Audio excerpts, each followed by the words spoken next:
Hey good people, and welcome back to the channel.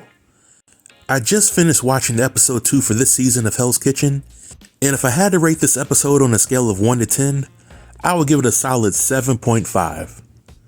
This episode was your typical episode 2 of Hell's Kitchen, but I will say that after the dinner service for tonight, there was a much clearer picture on which chefs are contenders and which are pretenders.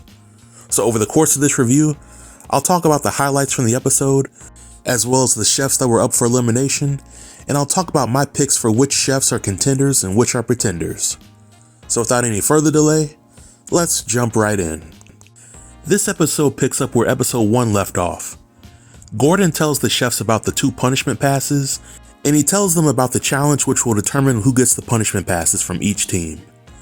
The challenge at hand is a flambe challenge, and while all the chefs have to participate in the challenge, both teams can only nominate 3 chefs who have the best dishes and who they want to compete for the punishment passes.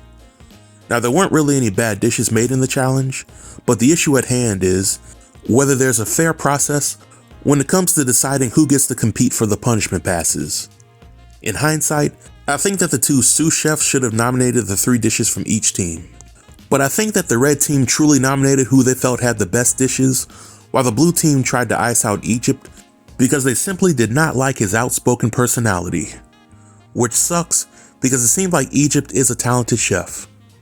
On the red team, the chefs nominate Megan, Magali, and Whit as the representatives. Whit had a little bit of self-doubt when it came to cooking her dish, but Gordon loved it so much that he picked it as the winning dish, thus giving Whit a punishment pass. The blue team nominated Brandon, Joe, and Michael as their top chefs, and Gordon liked Brandon's dish the best. The curveball with this challenge was that Gordon asked Brandon and Whit on which 2 chefs had the worst dishes from each team. Whit picks Anne-Marie and Brittany as the 2 worst dishes, while Brandon picks Egypt and Shad.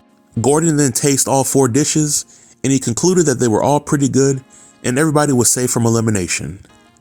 Something tells me that Gordon was never really going to eliminate anybody after this challenge, but he wanted to light a fire under them so that they could bring that energy to the dinner service. So we then get to the dinner service, and it was basically amateur hour. Both teams made significant mistakes on the app station to fish and protein. In my review from last week, I pointed out that all these chefs know how to cook their own dishes, but could they cook Gordon's dishes to his satisfaction? And the answer to that is a confident no. At least not for several of the chefs that were featured on the episode.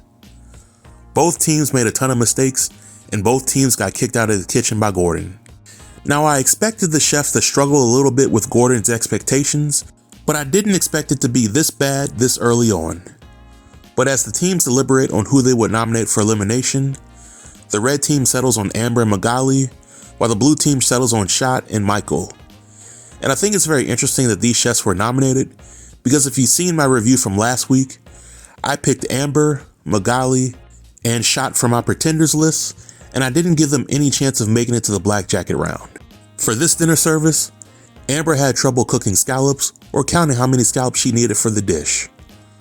Magali couldn't cook salmon without any help from the other chefs, and Shat was definitely out of his element. Michael seemed to be overwhelmed with cooking for the dinner service, and his ego wouldn't allow him to take help or criticism from Egypt. But when it was all said and done, Amber got the boot. I completely agree with this elimination because Amber was simply over her head with the whole process. And I was not a fan of how she threw Magali under the bus by telling Gordon that Magali nominated herself. Even if Magali was eliminated, the red team would be gunning for Amber because she was not to be trusted. I still have my doubts when it comes to Magali and Shot, but on this pretender list, I also want to add Corbin, Michael, and Hannah. I think that Corbin is in over his head just like Amber was. I think that Michael is a great cook, but the dinner service will eventually trip him up and he will be sent home. Hannah is also a great cook, when it comes to her own dishes that is. But for tonight's episode, she messed up the chicken station, and I just need to see a little bit more from her to believe in her ability to win it all. So for my contender list, I want to mix things up and I want to name Anne-Marie, Lulu, Egypt, Anthony, Yuri, Kyle, and Whit as my favorites to make it to the black jacket round. I think that out of this group, Lulu, Egypt, and Whit have shown the strongest leadership skills, while Yuri, Anne-Marie, and Anthony continue to be consistent with their cooking. It's entirely too early to pick which chefs will be the final two, but I think that there's still hope for the chefs that were not on my contender or pretender list. But this marks the end of my review.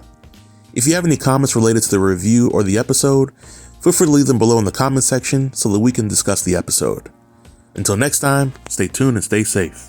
Peace.